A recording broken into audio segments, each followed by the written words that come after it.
be working with is solving our rational equation. So up to now, we've just been simplifying. Now we actually have to solve.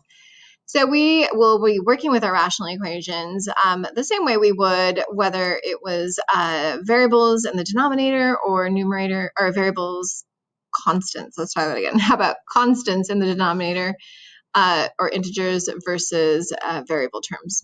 Okay. So in general, what we're going to be working with quite a bit is least common denominator. So hopefully you feel okay by that. And we're going to do that by multiplying. And the reason we're doing that is we are going to be clearing our fractions to help us solve. The problem with us doing that is we might be creating extraneous solutions because we are modifying our equation. And so that extraneous solution just means that we have an extra solution because we have our original equation versus our derived equation. And so our derived equation, it might be a solution for, but it will not be a solution of the original equation. So that's what an extraneous solution is when we have this extra solution that works for the derived equation, but not the original. So how do we check that? We are either going to be comparing it against our excluded values, or we can substitute into the original equation. So we can do one of two. I will be doing checking against our excluded values. So that's how I'm going to cover that.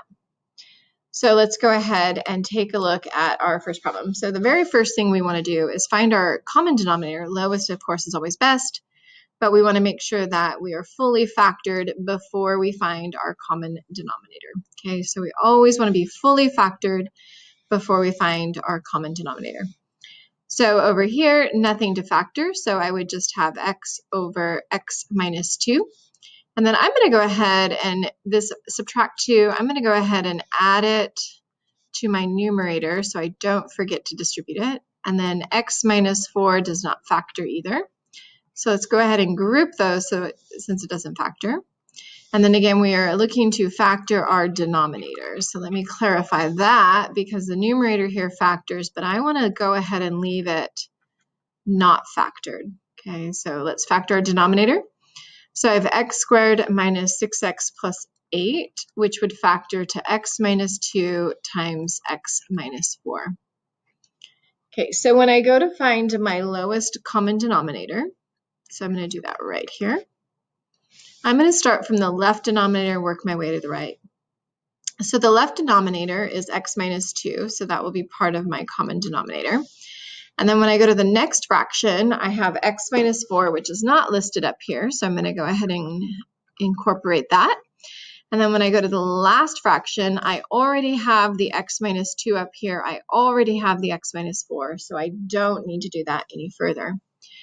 So then the next thing I want to do is find my excluded values, and I want to do that from my LCD. So I'm going to do EV for excluded values. So this is back in objective 1, so you may have to go review that a little bit.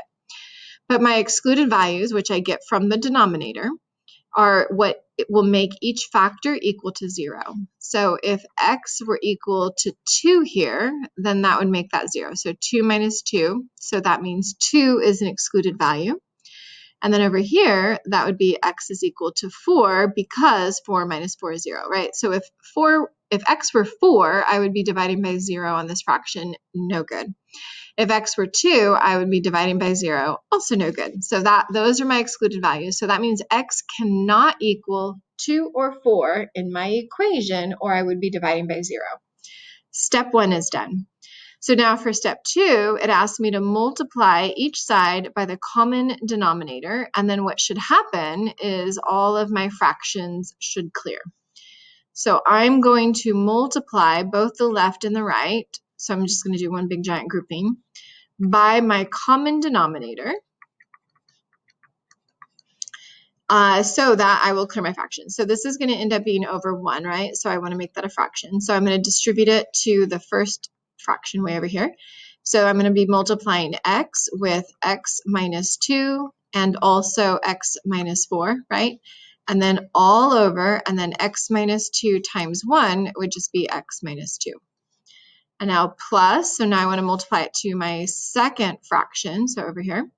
So I have that negative 2 in the numerator already.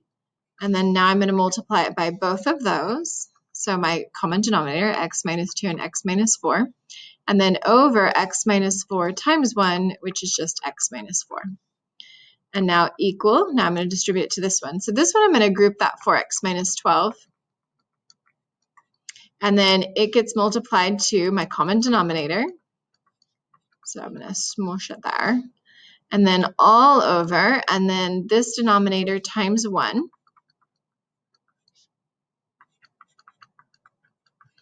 Okay, so far so good. So now I want to simplify and then work on solving. So now I want to simplify and solve. So let's start with this fraction here. So simplify, I can do x minus 2 divided by itself. That would just be 1. So I would be left with x and x minus 4. And then over here, x minus 4 divided by itself is also 1. So I'm left with negative 2 and x minus 2. And then over here, x minus 2 divided by itself is 1, and x minus 4 divided by itself is also 1, and I'm left with the group of 4x minus 12. So now I have no fractions, right? Which that was my goal, is to clear away the fractions.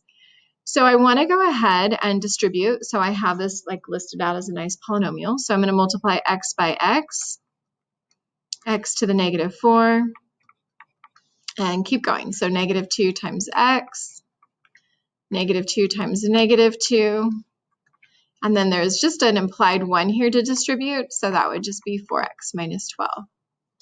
And then I'm going to go ahead and combine like terms, so I can add together negative 4x and negative 2x.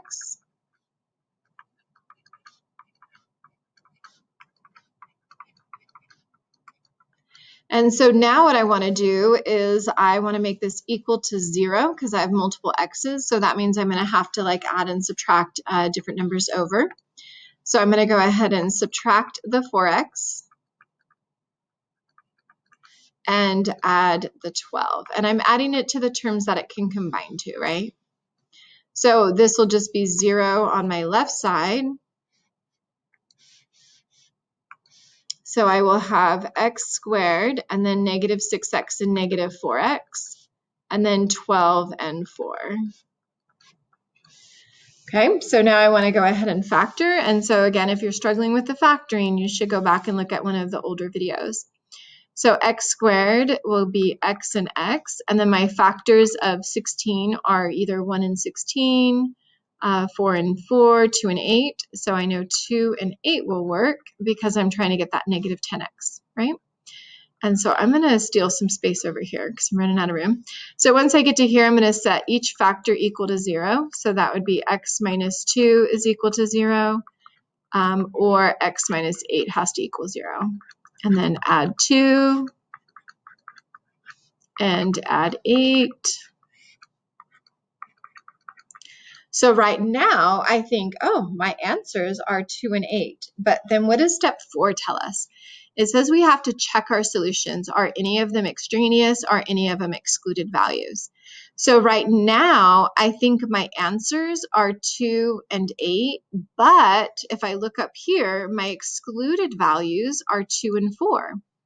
Right? So I have, unfortunately, a statement at the very beginning that says x cannot be 2 or 4. So that means x equals 2 is an extraneous solution.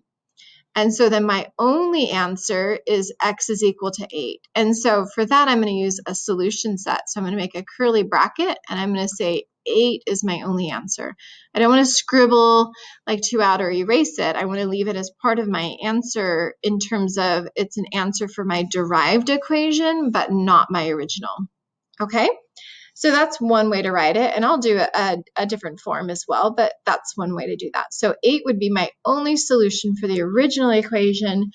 2 and 8 were solutions for the derived equation. Okay, so let's take a look at step 2, or question 2, sorry. So for question 2, it's asking us to find our, first we find our lowest common denominator because I don't need to factor anything, right? So my denominators have no squareds, no GCFs.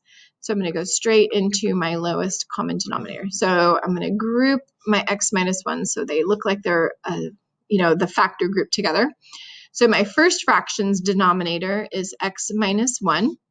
And then my next one is an x, which I don't have. And then my x minus 1, which I do. And then let's go ahead and find our excluded values.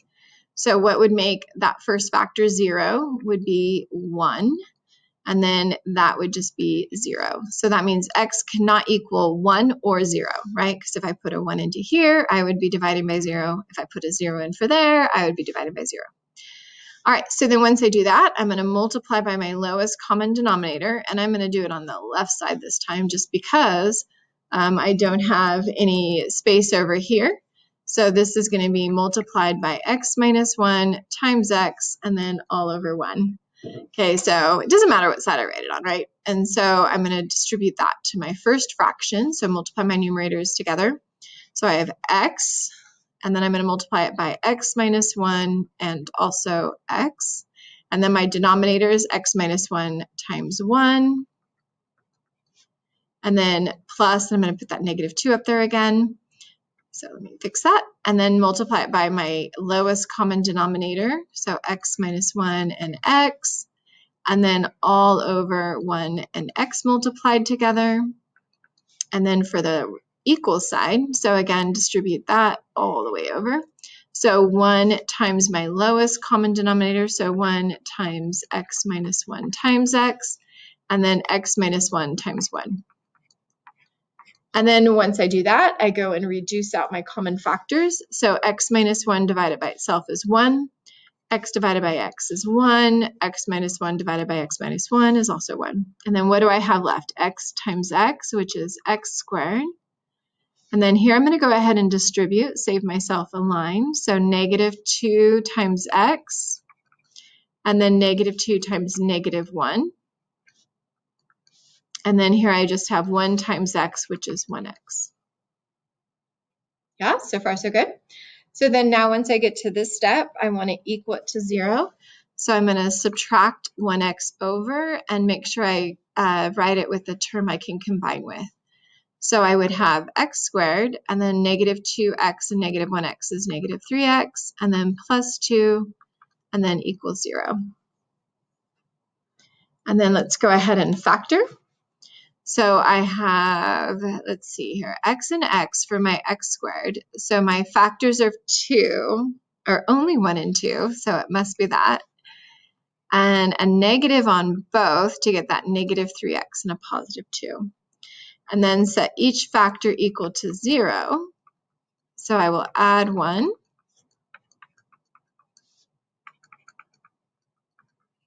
And then add 2. So right now, I think my answers are 1 and 2, but, right, the big but, I have to look at my excluded values, right? But my excluded values, right, from up here, is x cannot equal 1 or 0. So my derived equation says it can equal 1, but my original says it can't. So then I'm going to cross off the 1, and then my only solution then is x is equal to 2. And so I can leave it like that. I don't need to write a solution set, but I'm going to go ahead and do that. So 2 is the only solution to the original equation. All right, and then let's go ahead and take a look at the next page. So for this here, so our steps are still going to be the same. We just have the directions are a little different. So they want us to solve the following equations, and then we talk about, do we have a real solution or not? And then if we do we have 1 or 2? Or is it possible for us to have infinitely many? So we'll have kind of an added piece that we have to do. So let's go ahead and start with our lowest common denominator, since we don't have to factor number 3. So my LCD, so this is for number 3, and let me group all of those, so none of those factors. So I'm going to start from the left, work my way to the right. So we know x plus 1 is part of my LCD, x plus 4, and then x plus 4 is already there. I don't need to write it again. So let's do our excluded values. So x will not equal negative 1, because that would make a 0 in the denominator. X cannot equal negative 4, otherwise I would get a 0 in the denominator. And then once I do that, I'm going to multiply all my numerators with my common denominator and just put that over 1, right? So as long as I do that to 2 sides of the equation, I am allowed to do that. So we're going to take the x here and multiply it by the common denominator.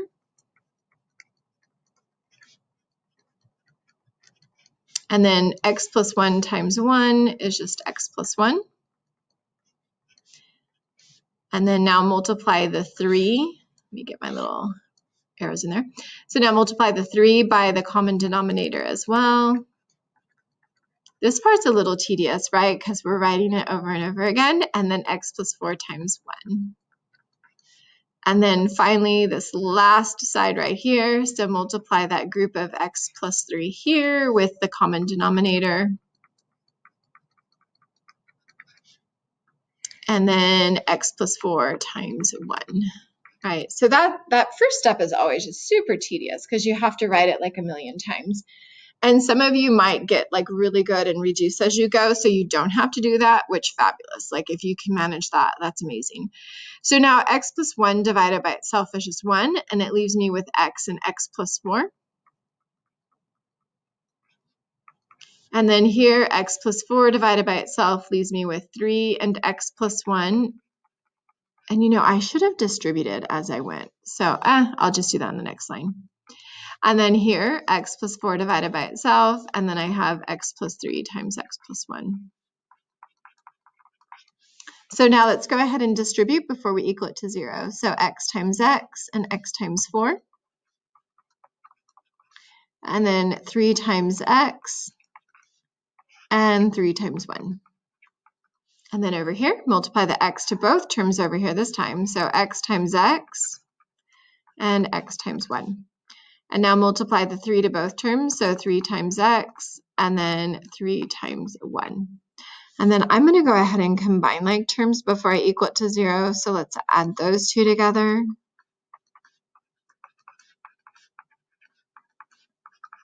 And then we'll add these two together. Okay, now I'm going to go ahead and equal it to 0.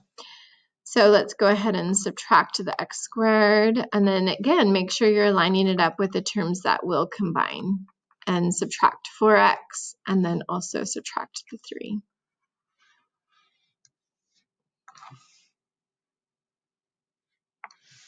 So x squared minus x squared is 0, 7x minus 4x is 3x, 3 minus 3 is 0, and then all of that is 0. And then let's divide by 3 to solve for x. So x is equal to 0 divided by 3. So now my excluded values are -1 and -4. And so I didn't get that this time. And that happens. Like that's okay for us not to always get excluded value answers. So that means x is equal to 0 is my only solution. So then I would just have one real solution. And I'm just going to write one real. Okay? All right. So let's go ahead and take a look at number 4. So I'm going to start with my lowest common denominator on number 4. And then I'm going to switch a color here though. Okay, so my lowest common denominator. So I'm going to start from the left and work my way right. So I have to have the 4. I have an x. And I have another 4, which I already have, so I don't need another one. So then my excluded value, oops, I started to write an x. That's a v. So my excluded value is when this will equal 0. So 4 times what will give me 0? And that would be 0. So that means x cannot equal 0. So just to be sure, like what would make that 0? And that would be 0. Okay.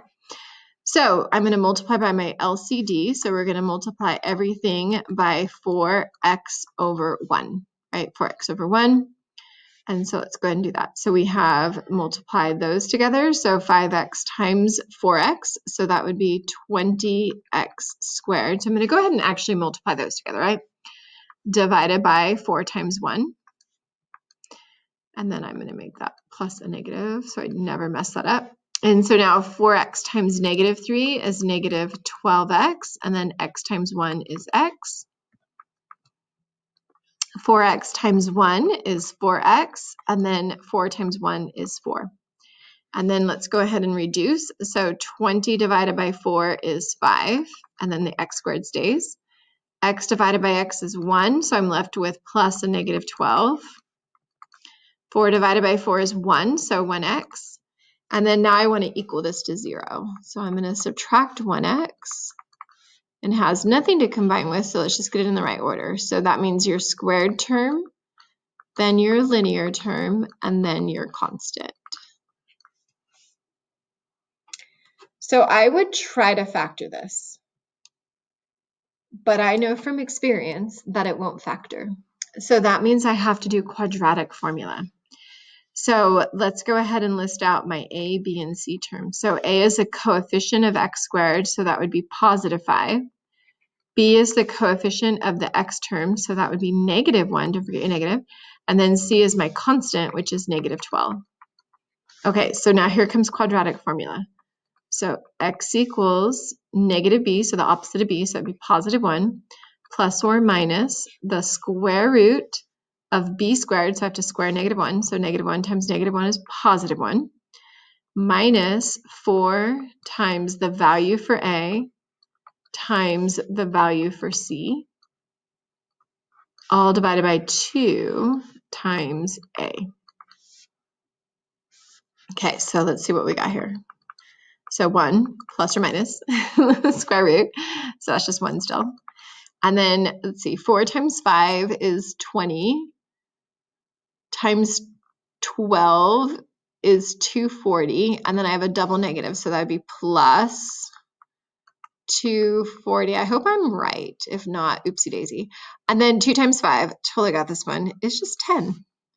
And then now let's go ahead and add that together. So 240 plus 1 is 241, and then divided by 10.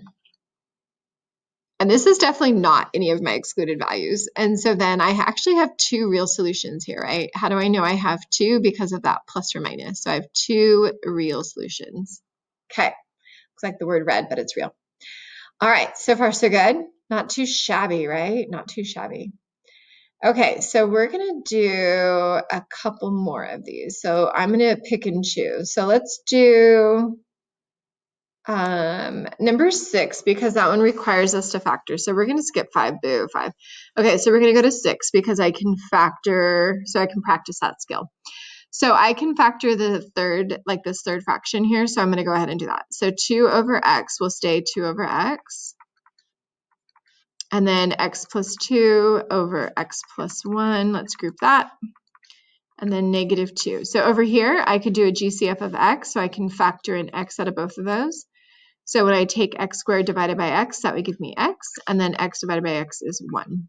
Okay, so I'm just practicing 6. I like it. I love it because I can do greatest common factoring. So, okay, so let's find our lowest common denominator.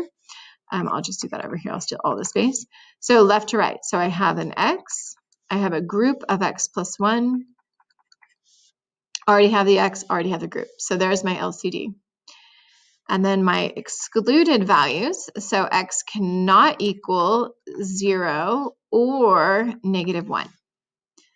So let's go ahead and multiply everything by my common denominator over 1, right? So then when we distribute it, it will distribute it to the numerator only, and the denominators will all get multiplied by 1. So I will have 2 times my lowest common denominator over x times 1. And then the x plus 2 times my common denominator of x and x plus 1 over x plus 1 times 1. And then negative 2 times my common denominator over x times x plus 1. And then now let's go ahead and reduce. So x divided by x is 1, leaving me with the 2 multiplying to the x plus 1. So we'll go ahead and distribute that. Here, x plus 1 will reduce with itself, and then leaving the x to multiply in. So we'll do that. So x times x, and then x times 2. And then here, x divided by x reduces, so does the x plus 1. Fabulous. And then leaving me with a negative 2. All right, so let's go ahead and combine like terms. So what can I do here? So I can add the 2 x's together, and let's get this in the right order. So first that x squared, and then 2x plus itself would be 4x, and then the plus 2, and then still equal to negative 2. All right, and then finally we're going to equal this to 0, so I'm going to add 2 to both sides.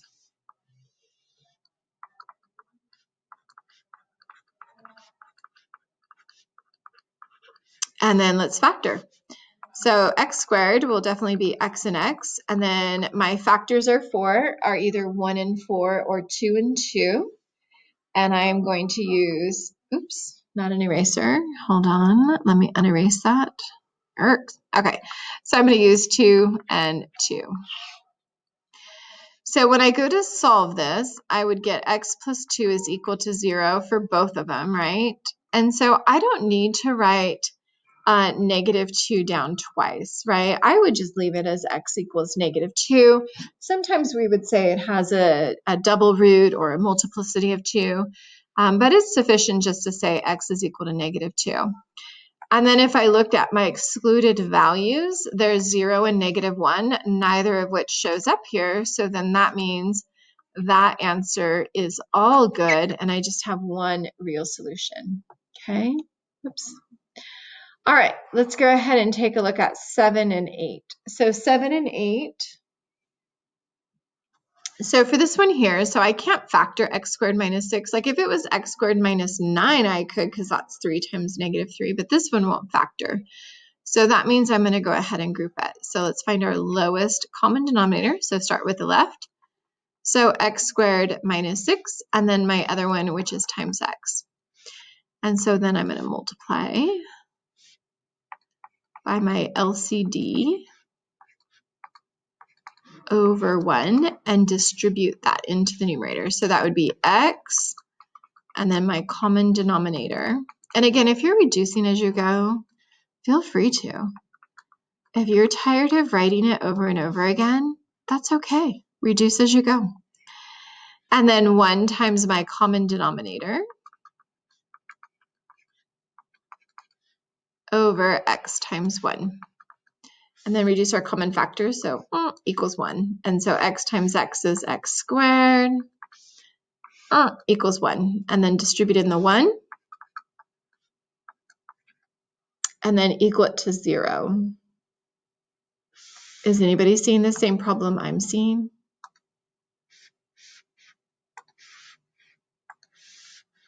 So I'm going to subtract the x squared,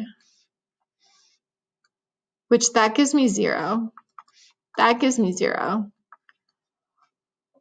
Where did the variable go? It's gone. There's no variable left to solve.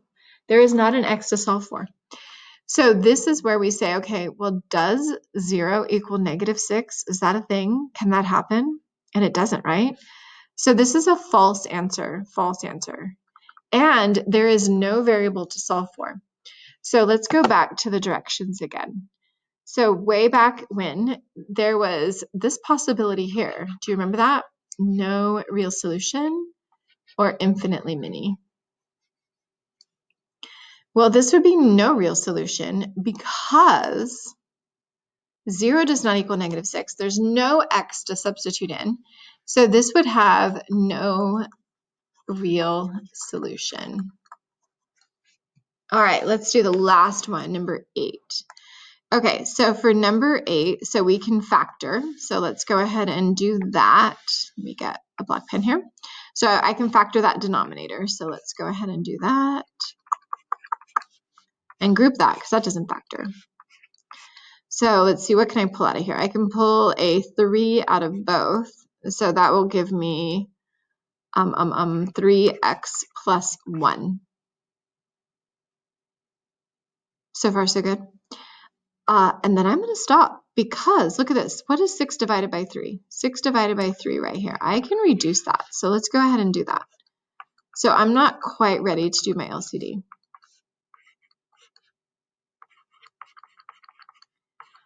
And then this is another thing that's super strange. And this is, by the way, is not a coincidence because we purposely made 7 and 8 last so that we can talk about this. So do you see that you have this fraction is equal to this fraction? Okay, so let's find my excluded values just because we should do that. So 3x plus 1 is equal to 0. I'm going to subtract 1 and divide by 3. So I know x cannot equal -1/3 because if it did, I would get a 0 in the denominator, and that's like undefined, right? So, but what I have here is that no matter what I substitute in for x, I would get the same fraction over and over again because this is the same fraction equal to the same fraction. So when you get a situation that looks like this is what we call infinitely many solutions. So I'm going to abbreviate that. So infinitely many solutions. So that means x can be anything with the exception of negative 1/3. So it doesn't matter what I have. So when I get that fraction equal to a fraction, I will always have infinitely many solutions. So the same fraction, I should clarify. So the same fraction equal to the same fraction, that will always give me infinitely many solutions. Okay? And that is the end of that.